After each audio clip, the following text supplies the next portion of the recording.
c'est James, le loup de Zurich. Donc ce matin, je vous fais un petit pitch sur ce qui est sorti hier, Oracle, hein, c'était le plus important. 1,79 au lieu d'1,70, 17,2 milliards de chiffre d'affaires au lieu de 19,92. Qu'est-ce qui va se passer? Qu'est-ce qui peut se passer sur le marché? On est en bas là, on est à la cave, hein. Attendez, je vais vous le mettre comme ça parce que j'ai justement, voilà, ce qu'il faut savoir, c'est que Oracle, là je suis en 1 heure.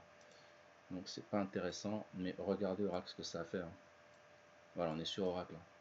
On est sur Oracle ici, et Oracle, on a quand même une chute vertigineuse depuis septembre 2025, hein. Septembre 2025, regardez, 60% les gars, 60%, c'est énorme, huge. Alors regardez ce qui peut se passer, ben 50% de Fibonacci c'est là, 50% de Fibonacci c'est 217, il y a eu de très bons résultats. Il risque d'y avoir un bump. On peut même aller chercher, on va chercher, on peut aller chercher à court terme, moyen terme, vu les bons résultats, certains gaps, hein, ici c'est un gap, il n'a pas été, regardez, vous voyez, ça n'a pas été touché, ici, je vais aller chercher mon titre, ici, bleu là, hop, ici, je mets ici, et vous voyez qu'ici, il y a bien un trou de cotation, donc on a un gap là, à surveiller, c'est un niveau qu'on pourra aller chercher à court terme ou moyen terme. Pour les puristes de Fibonacci, bah, si on prend la totalité de la baisse, eh ben, on va être là, on prend tout en haut, maintenant là on a retracé, ici on a retracé, donc je ne prends pas le plus ici comme je vous ai appris, je prends celui-là, là on a fait les 50, même les 66% de Fibonacci, enfin de Fibonacci de retracement, ici on a dû faire 78 ou 88, on prend ce niveau-là, et on va tout en bas, ici sur le plus bas, d'accord, ici. Donc, ce que je vous disais tout à l'heure, si on remonte, mais regardez, on va même pas aller chercher les 23,6 de Fibonacci.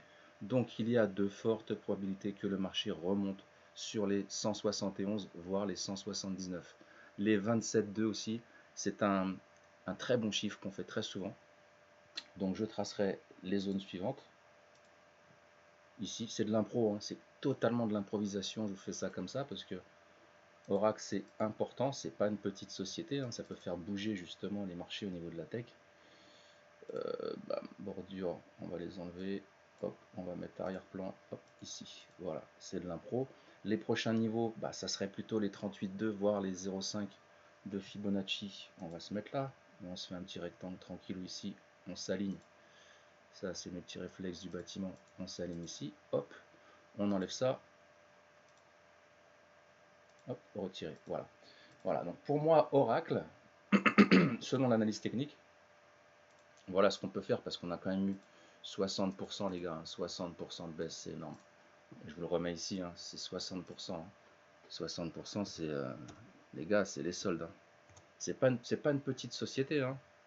Donc c'est vraiment à surveiller. Là, c'est des opportunités que vous pouvez avoir sur le marché. Vous mettez une pièce, comme on dit, et puis vous voyez ce que ça donne. Donc là, par exemple, je vais bientôt finir ici. On peut aller chercher un double bottom ici, attention, hein. On peut aller chercher ici plus bas. Donc les câbles, par exemple les 119, hein, on ne sait jamais, hein, les gens peuvent très bien vendre la nouvelle, hein. Voilà, et on a eu quand même une baisse ici qu'il faut quand même noter. Hop, là, c'est pas si bas, c'est là. On a une baisse quand même de gars, les gars, de 60%.